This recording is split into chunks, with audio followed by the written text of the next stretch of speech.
Aquí en Esferas de Poder vamos a dar la bienvenida al licenciado Atuey de Camps, presidente del Partido Revolucionario Socialdemócrata. Licenciado, una vez más para nosotros es un honor su presencia aquí en Esferas de Poder. Muchas gracias, Federico. Muchas gracias a los amigos televidentes y estamos a su entera disposición. Bueno, licenciado, usted ha gravitado en el sistema político, democrático e institucional por décadas en el país, ha participado en las decisiones políticas, yo diría, más trascendentales, en las coyunturas más importantes, democráticamente hablando. Pero déjame hacer una aclaración. Sí. Yo he gravitado no porque me han invitado, sino porque las coyunturas han producido la participación de algunos dirigentes cuyas crisis ha generado las estampidas de otros también. Claro, claro. Es decir, yo he tenido que comparecer por invitación de la historia. Ser un árbitro ahí. No, tampoco un árbitro. Yo he sido muchas veces protagonista. Exacto. De las acciones. Así es. Es decir, como tal, no he arbitrado exactamente. En algunos casos arbitraron. Pero no es porque me invitaron, es porque la coyuntura histórica ha obligado mi participación en esos hechos. Así es, licenciado. Entonces, extrapolando ese protagonismo político suyo. Testigo de la historia. Correcto. Testigo de excepción. Exactamente. Actualmente se presenta una situación que quizás no pudiera considerarse en la dimensión de las pasadas, pero hay una especie de asomo con el asunto de la Junta Central Electoral y los partidos políticos, específicamente el PRD. Pero por encima de todo eso, ¿cómo usted ve el panorama electoral actual? ¿Cuál es el perfil que usted le ve a la situación? Muy bien. Lo primero que yo creo es que la Junta Central Electoral tiene que consultar más a los partidos políticos. Creo que el presidente de la Junta actúa de modo muy personal y a veces esas actitudes personales generan decisiones muy particulares. Y si eso es consensuado, hay menos problemas. Yo he visto al juez Olivares, que yo sea de paso es una gran persona, pronunciarse en situaciones en las que, te confieso, yo he llamado a jueces que no son Olivares a preguntarle y me dicen no, tenemos entendido que no, y resulta que ya el presidente de la Junta ha decidido. Situaciones que tú te enteras por la prensa y que se supone, entre otras cosas, que deben tener la consulta de los partidos políticos. Y eso no se ha respetado. Y el amigo Rosario debe de respetar ese tipo de cosas. Renuncia o le piden o forzan la renuncia del director de cómputos. Bueno, no se da una explicación exacta por qué renuncia. Pero los resultados son que colocan a una persona que no ha sido consensuada. Entonces, yo no estoy hablando a favor o en contra de la persona que ha sido designada. Me estoy en gran parte cuestionando el procedimiento. Y el procedimiento, en medio de un proceso electoral que resta menos de un año, es preocupante. Entonces genera suspicacia. Y un proceso electoral tiene que estar adornado de una serie de factores que eviten la suspicacia.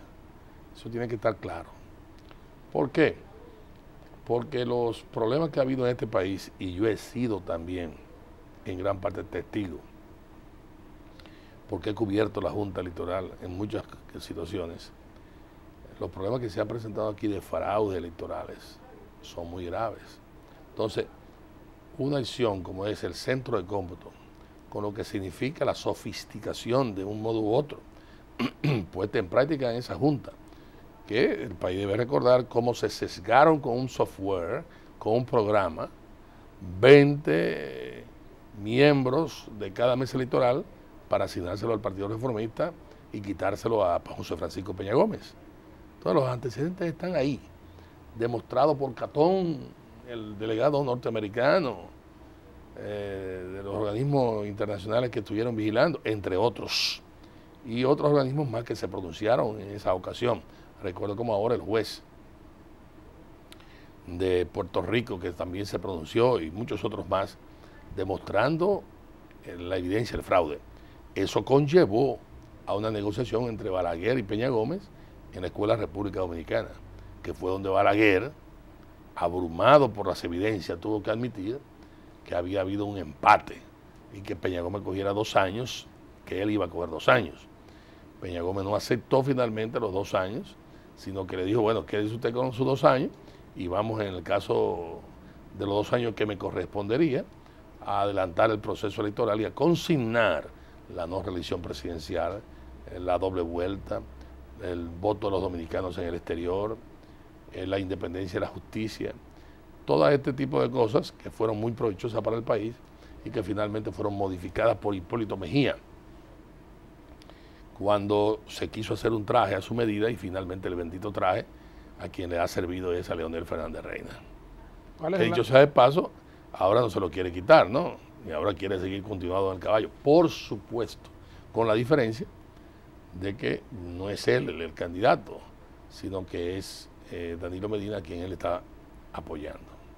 Licenciado, ¿cuál es la salida aconsejable entonces que debe procurarse con relación a la situación de la Junta Central Electoral?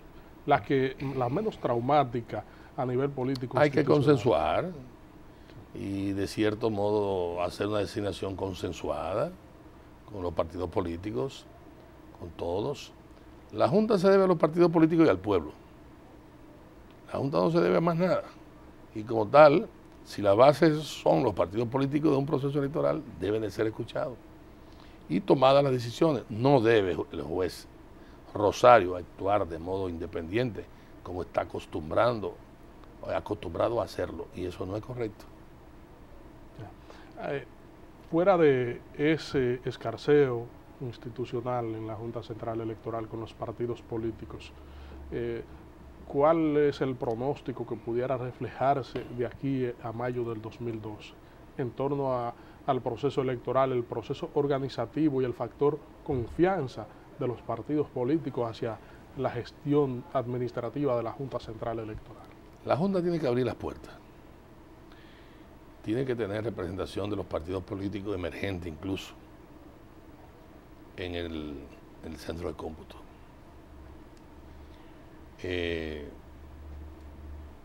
No tiene por qué esconder nada. Debía de ser. Y esa es una acción que debe ser respetada, ampliada, porque eso da garantías, da confianza de la población. Y eso es lo que la población quiere. Eso es lo que el país quiere. El país no quiere estar sometido a sobresalto. Que gane el que sacó más votos, no el que más vagabundería hizo. Debe ser eso siempre. Entonces yo le aconsejo a Rosario y a los demás jueces, a Aquino, ahí está también Félix por el Partido Reformista, a Olivares y a los demás integrantes de la Junta, que no tienen por qué temerle a la apertura. Mire, yo presidí la Cámara de Diputados y presidí también la Federación de Estudiantes. Y lo que yo hice fue abrir puertas. El que quisiera, bueno, bien. ¿Qué información? No son secretos de Estado, no tienen por qué ser secretos de Estado. Yo no creo que la acción, por ejemplo, con el metro y las demandas que hizo Lora, en Canal 11, ¿no?, de televisión, sean impertinentes. Yo creo que son pertinentes. Y me parece realmente preocupante que el presidente de la República quiera modificar la ley de transparencia porque hay supuestos secretos de Estado. Este país no tiene Pentágono, ni tiene nada de esas cosas. ¿Qué es lo que es secreto de Estado? La construcción de un metro. ¿Pero por qué va a ser secreto de Estado? La forma en que se administran los recursos que están dirigidos a construir el metro no debe ser un secreto de Estado. Hay que transparentar todo, todo. Y eso es parte de lo que hay que transparentar. Y la Junta Central Electoral debe brindarle garantías a los dominicanos de que es un proceso realmente transparente. Haría bien la Junta con ocuparse más en el tema de la utilización de los recursos del Estado, que finalmente ha sido ineficiente la Junta. Y como usted sabe muy bien, se vician procesos electorales con el uso de los recursos del Estado. ¿Por qué? Porque las instituciones públicas dominicanas no tienen la fortaleza de vida. Yo acabo de llegar de Costa Rica. Le voy a soltar aquí algunas de las cosas que yo vi en Costa Rica. Primera plana del periódico La Nación. Profesores plantean revisión del programa de enseñanza de las matemáticas para que las matemáticas que se enseñen sean más prácticas y los temas más especializados se dejen para aquellos que cursan la materia como tal especializada. Estamos hablando de primaria y secundaria e intermedia. Tremendo avance. Tremendo avance. Entonces, una comisión de profesores de matemáticas plantean las cosas que a diario son motivos de encuentro del ciudadano y que debían de un modo u otro el ciudadano conocer. Los porcentajes, los precios, la proyección de la distancia, etcétera. Y una serie de cosas que el alumno tiene sentido recibir ese tipo de enseñanza. Otra cosa, por ejemplo, pregunté en el Congreso al que fuimos invitados y que participó Ricardo Polanco y quien habla, Ricardo, vicepresidente del partido, director de finanzas, el Partido de Acción Constitucional que fundó Otón Solís, que es una división del Partido de Liberación Nacional de Costa Rica, el partido de don Pepe Figueres. Otón Solís compitió con Oscar Arias y la diferencia fueron de 18,000 votos. Hoy en día ellos dirigen la Cámara de Diputados y la Cámara de Diputados es igual que el Congreso. ¿Por qué? Porque allá es unicameral. Pregunto en el Congreso, ¿cuál es el porcentaje que destina el Estado costarricense a educación? ¿Usted sabe cuánto? 8%. Pero ya hay razón para que el presidente de la República esté diciendo para qué y como qué, etcétera. Óigame, el presidente de la República lo que tiene que hacer es cumplir con la ley. Menos del 2% del que se estaba dando. Y ahora han hecho unos adendum que un poco medio mantiene el 2 y algo. Pero es un 4%. Cumple con el 4% porque es una vergüenza. Ah, bueno, que no está bien dirigido, pero especialízalo. ¿Para qué? Mejoramiento personal docente. Vamos a habilitar de laboratorios, vamos a hacer una serie de cosas que el país demanda y que una buena educación enseña. Vamos a entrenar masivamente a los profesores y vamos a mejorarle los sueldos. Vamos. Y vamos entonces a hacer un aporte muy sensible, más importante que los metros y que muchas otras cosas más. Y que las privatizaciones a que nos tiene acostumbrado el gobierno actual. Bueno, ya se anunció la segunda línea del metro. No se anunció, no. Ya está en fase casi terminal. Exacto. Claro, y ahí tú ves la cantidad de recursos destinados sin mayores supervisiones, mucho menos. Entonces, tenemos una segunda línea del metro, tenemos una primera línea del metro, hay que preguntar si son no solamente eficientes, si en definitiva estas benditas líneas de metro que se han hecho son autosostenibles, no lo son, lo que te indica que incrementa el déficit presupuestal nacional. Entonces, ¿qué es lo que ahora andan buscando? La información que tú acabas de servir de Temístocles es interesante. Ahora Temístocles le está diciendo que el Fondo Monetario está pidiendo que la tarifa eléctrica aumente en un 18%. Primero se enmascara. Desde el director de la corporación que no dice exactamente cuánto es. Aquí la tarifa eléctrica está por encima de 26 centavos de dólar. Una cosa sin precedente. La producción hace unos años en Costa Rica del kilovatio hora, mientras aquí estaba en 26 centavos, allá estaba en 8 centavos de dólar. La diferencia son 2 horas en avión. ¿Qué significado tiene todo esto, licenciado, para Ineficiencia, el comportamiento interno y la economía? Ineficiencia, corrupción. Bueno, pero usted ve, hasta las ordenanzas de la Corporación de Electricidad se utilizaron para traer contadores programados para estafar a la corporación y de un modo u otro también al país. Hasta eso. ¿Y dónde están los presos? ¿Dónde están? Porque eso no vino gratis, eso se pagó, eso tuvo destinatario, eso tenía gente que lo aplicaba. Bueno, ¿y dónde están los presos? ¿Dónde están los presos de ese tipo de situaciones? No. La impunidad campea por sus fueros. Y eso no es bueno. Entonces usted observa una serie de cosas que se están produciendo. Vamos a hablar un poquito de las privatizaciones. Aquí hay sectores que de un modo u otro prefieren que haya más hoyo y que se dañen. ¿Para qué? Para reclamar privatizaciones de autopistas y carreteras. Pero eso es una vergüenza. Está bien que usted una carretera nueva en donde sectores privados estén invirtiendo, le dé por una cantidad de años la capacidad de cobrar peaje. Pero esto no puede cosas que hizo Trujillo, que hizo Ramón Cáceres, que hizo Horacio Vázquez y que modificaron luego Antonio Guzmán, Salvador Blanco, Balaguer y el propio gobierno actual. De un modo u otro, dejarlo que fracase para entonces servirse usted con la cuchara grande imponiendo tributos y entregándoselo al sector privado. No, eso no se puede hacer, eso son vagabundería y robos. Eso no se puede hacer. Licenciado. Bueno, digo que no se puede hacer. Se puede hacer, pero no se debe de hacer, ¿eh?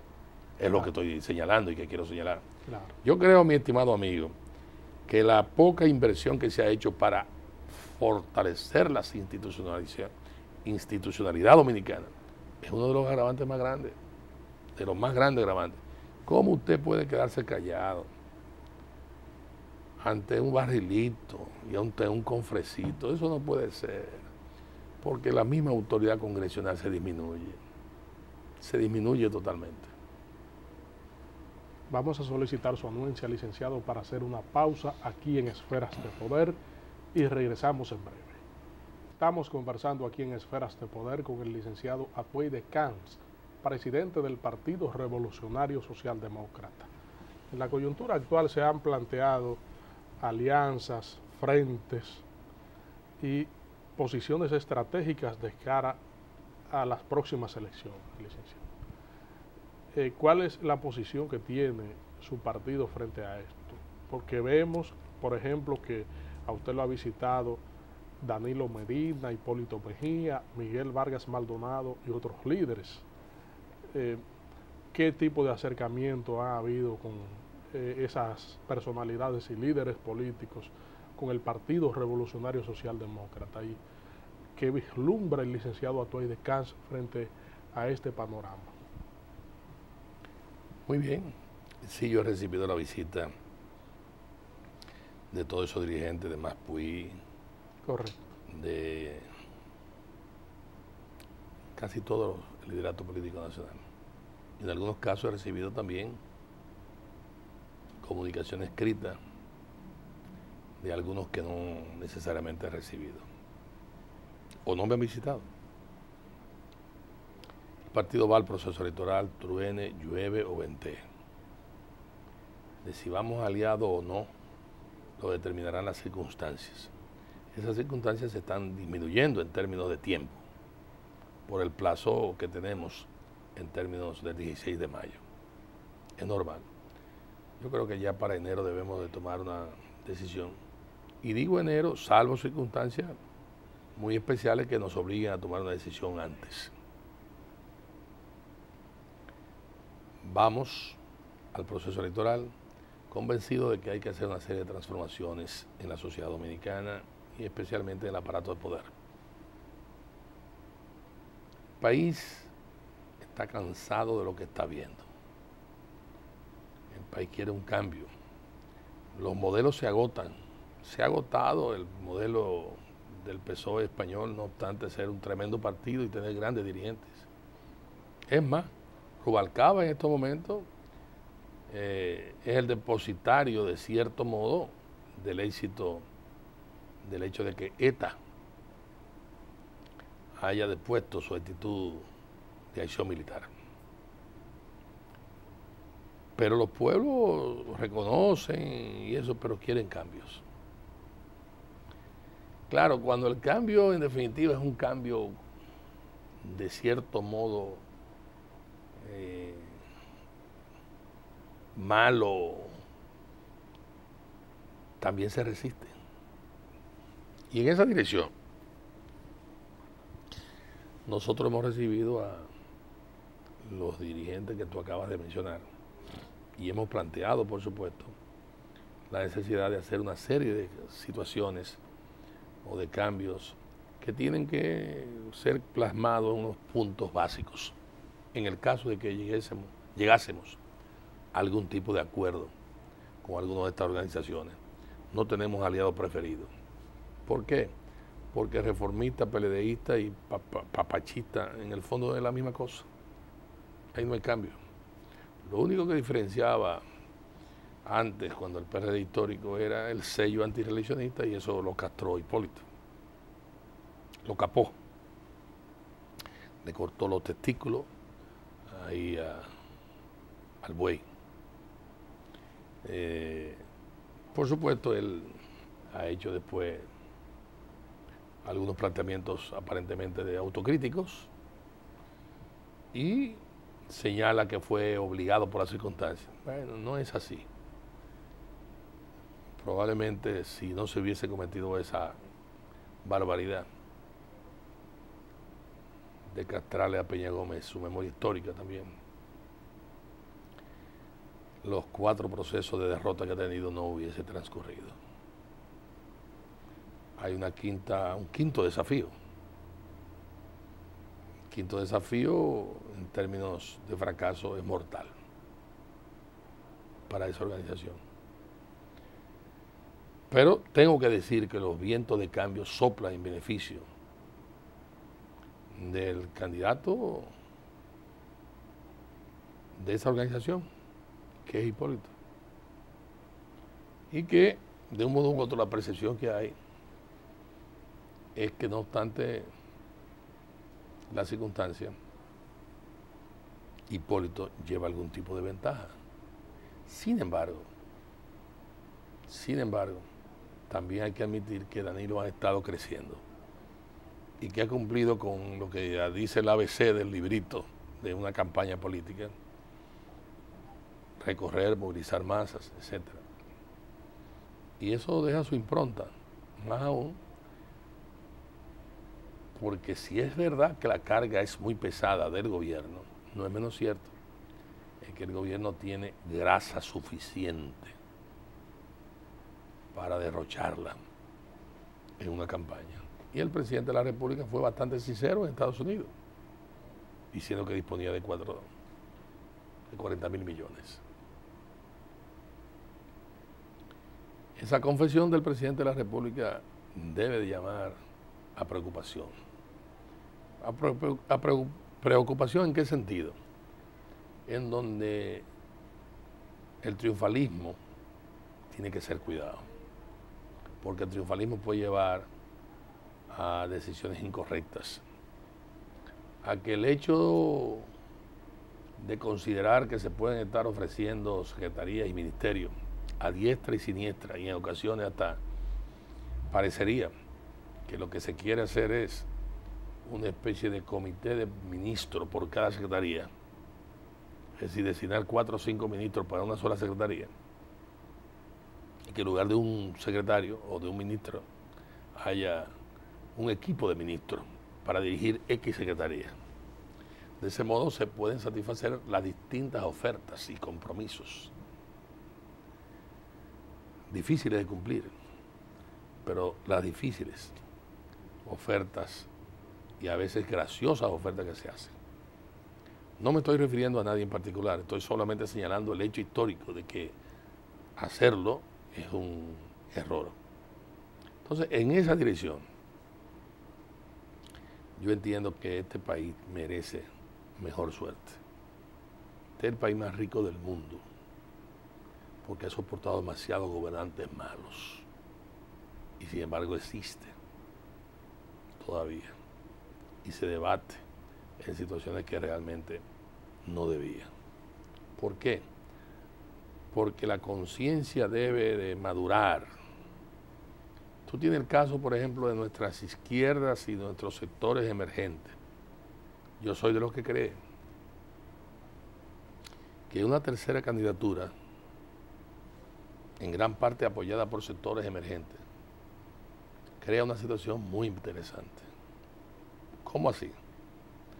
Primero, porque crea expectativas de una tercera fuerza que es importante para el país.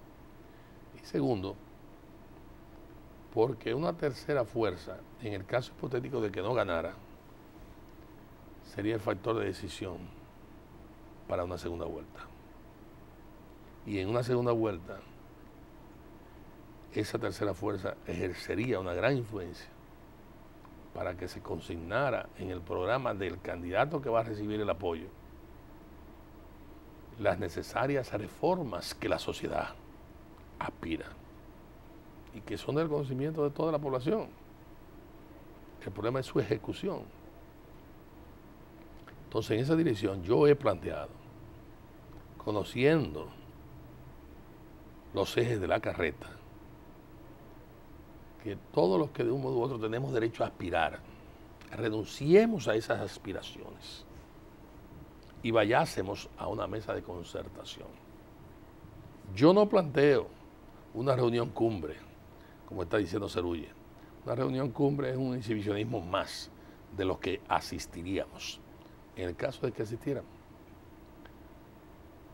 No, yo lo que planteo es que nos convenzamos de que tenemos que buscar una transición para salir del paso actual, y esa transición supone una mesa de negociación donde, depuestas nuestras aspiraciones, busquemos con la linterna de Diógenes o con la que fuera un candidato que no tiene que ser una gran estrella, pero que puede perfectamente ser una persona que de un modo u otro garantice una transición. Ya hubo Héctor García Godoy y ya hubo determinadas coyunturas históricas que el país conoce. Que todas esas fuerzas, licenciados, se unan a ese candidato luego de deponer sus aspiraciones. Exactamente, exactamente. Y entonces estaríamos en condiciones de meternos realmente en la pelea. Ahora, ¿se están dando los pasos en esa dirección? No. ¿Va Tway de Camps a hacer el peregrinaje que hizo con la cuarta vía? No, no lo voy a hacer. Ahora, Tway de Camps está en la mejor disposición y el partido nuestro de acudir a una cita histórica de esa naturaleza y a contribuir poderosamente a que eso se produzca.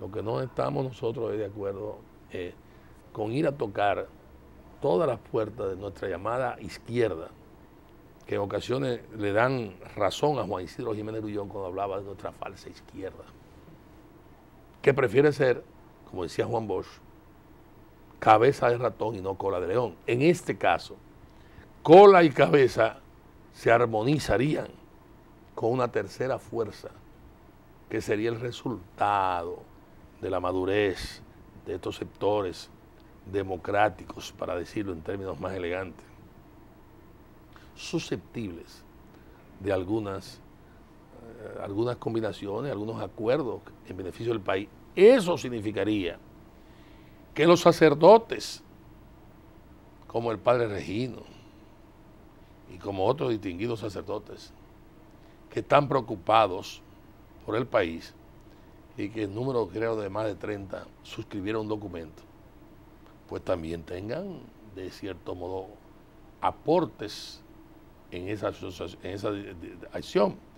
Y también sectores de la sociedad civil, que es importante que participen. Además, yo estoy quitando las espinas de que tenga que ser un político profesional, que no niego que sea también un político profesional. Pero lo que estoy diciendo es, bueno, puede perfectamente ser un empresario, puede ser un individuo que haya trabajado con las comunidades. Vamos entonces sobre la base de ese planteamiento y un manifiesto al país a trabajar.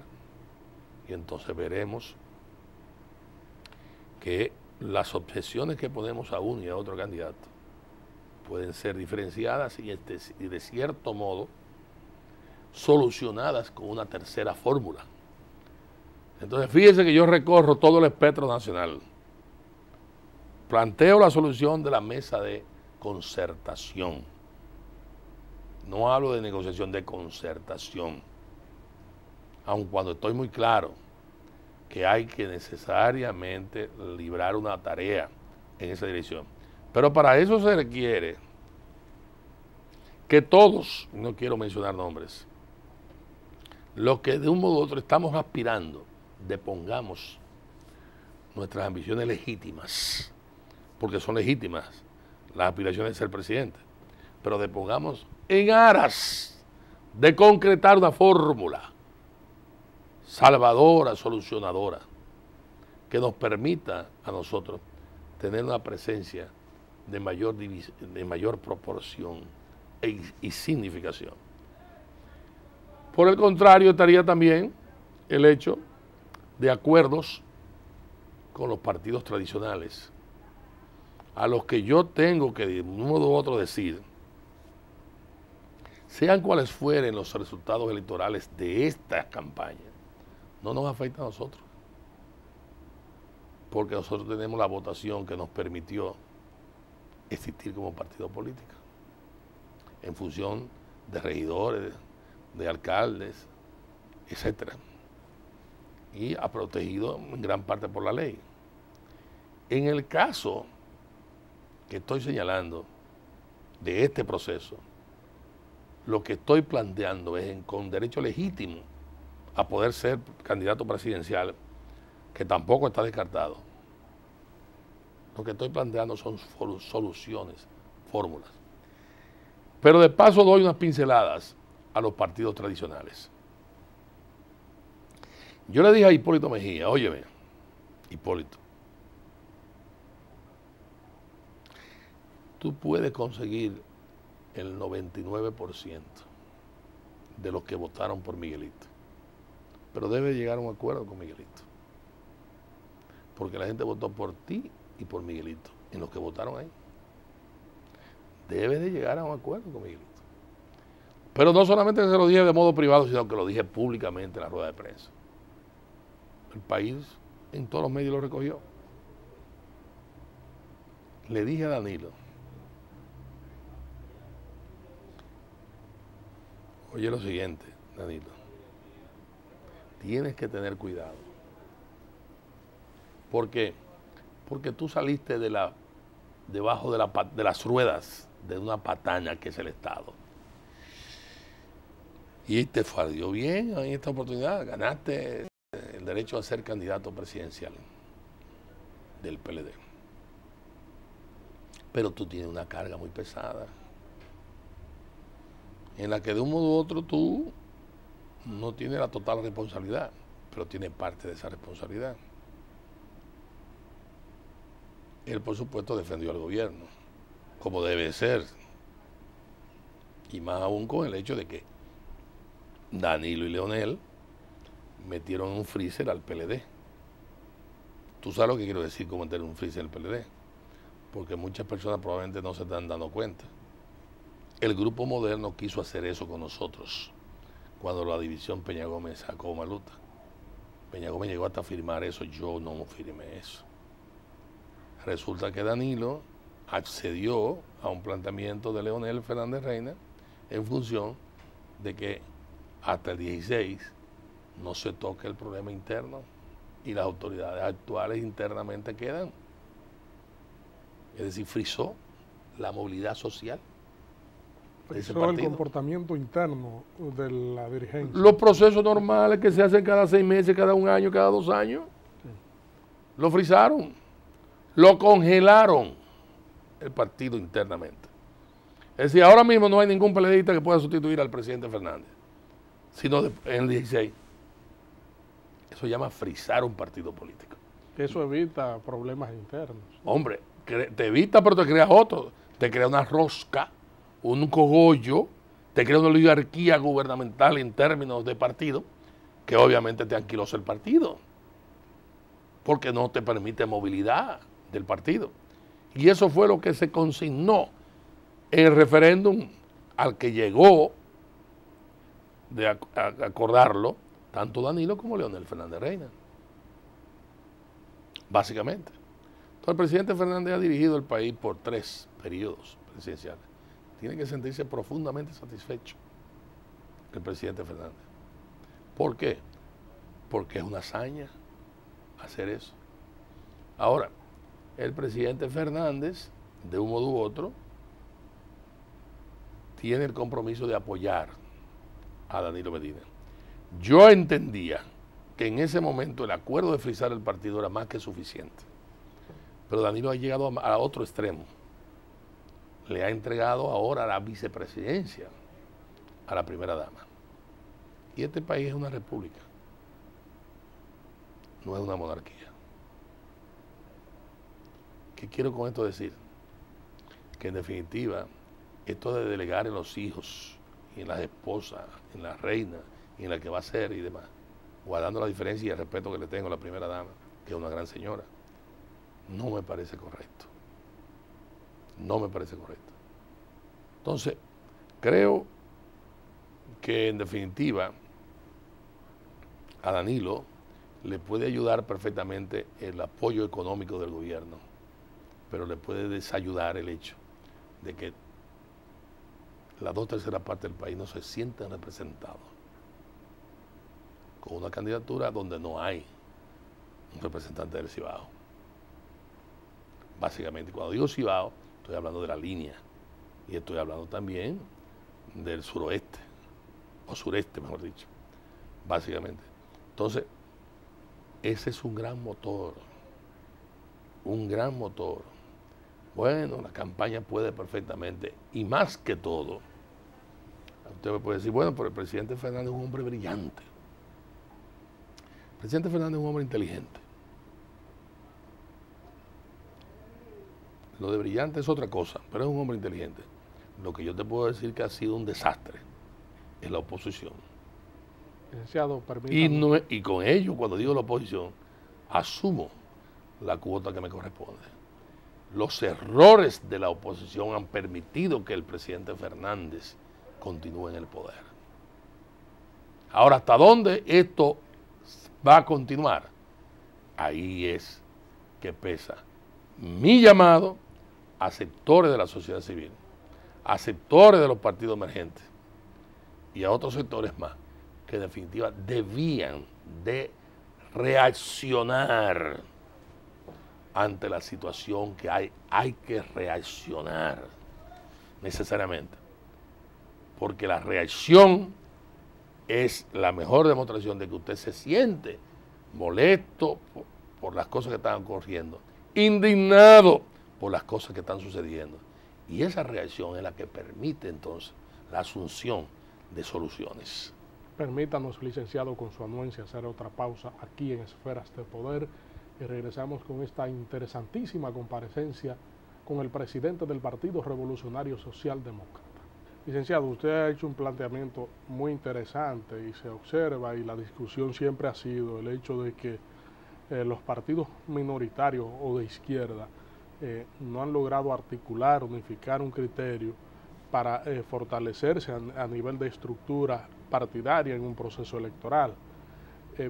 Este planteamiento que usted ha hecho de una especie de concertación, de unificación de criterio para ir con una mesa de concertación, para ir con una tercera opción. Así es. Ya usted se lo ha planteado formalmente a nivel de comunicación o está dispuesto a reunirse con ellos para plantearles realmente la estructuración de esa opción. Estoy totalmente abierto, pero además lo he mandado a decir, lo he dicho pública y privadamente, lo he dicho en los encuentros que hemos sostenido y demás. Pero por supuesto no hay peor sordo que el que no quiere oír. Ese es el problema. Tengo aquí un técnico que dice, eso parece ser hacer gárgara boca abajo. Es decir, ya usted sabe lo difícil que es hacer gárgara boca abajo. Efectivamente, él se refiere al hecho de que la izquierda madure. Lo que Lenin llamaba el ultraizquierdismo, enfermedad infantil del comunismo.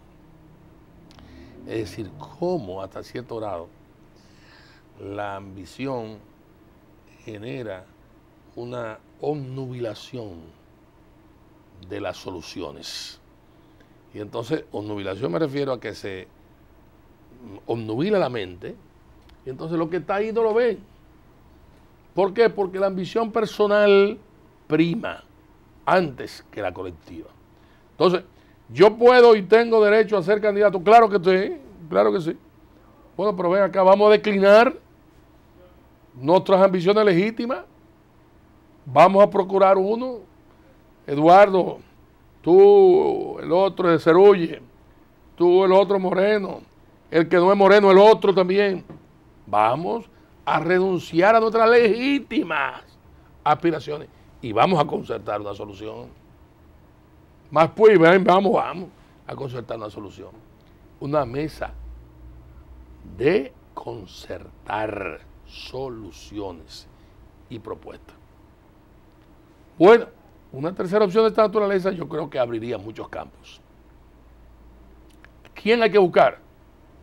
Óyeme, en un momento determinado el doctor García Ramírez, para citar un caso, en la universidad, y Virgilio Bello Rosa fueron candidatos, hubo 17 vueltas, si mal no recuerdo, hasta que nosotros apoyábamos a García Ramírez, hasta que a mí se me ocurrió ir donde don Antonio Rosario y convencer a su señora y a él, que en paz descanse, de que debía ser el candidato a rector, y cuando lo presentamos la primera vuelta se fue. Este país se metió en una guerra civil por la vagabundería que fue el golpe de Estado a Juan Bosch y por el hecho de que la Constitución del 63, la más progresista de todas, fue cercenada. Y de cierto modo se produjo la Guerra de Abril, en donde Peña Gómez jugó un papel clave, pese a que algunos quieran negarlo, y fue el que llamó a la revolución.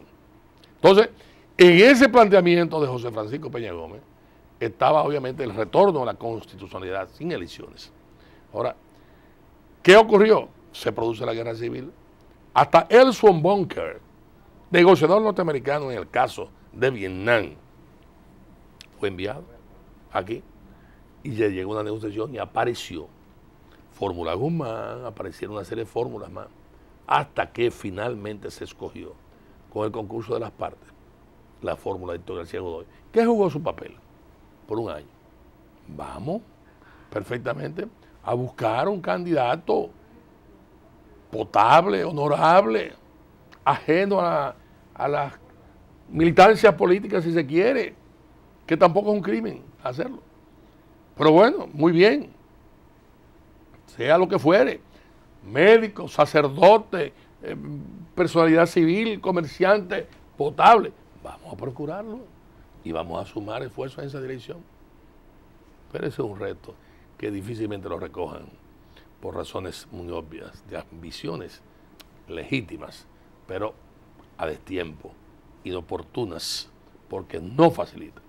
En esta etapa de la vida yo he planteado este tipo de solución porque entiendo que es importante para dar una respuesta a los partidos tradicionales, básicamente, y para la sociedad, que en definitiva está demandando cambios en su calidad de vida.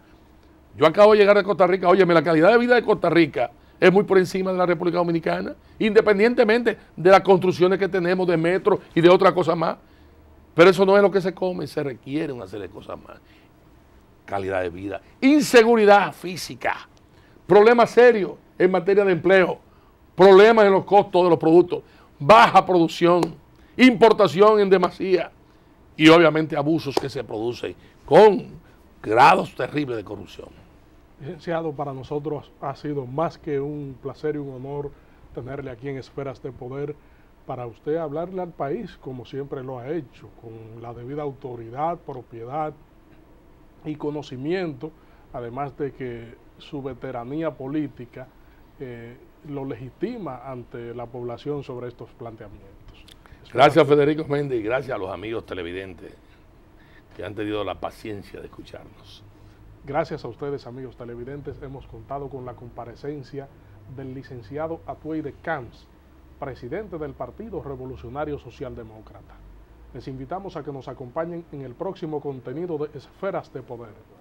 Federico Méndez se despide de ustedes.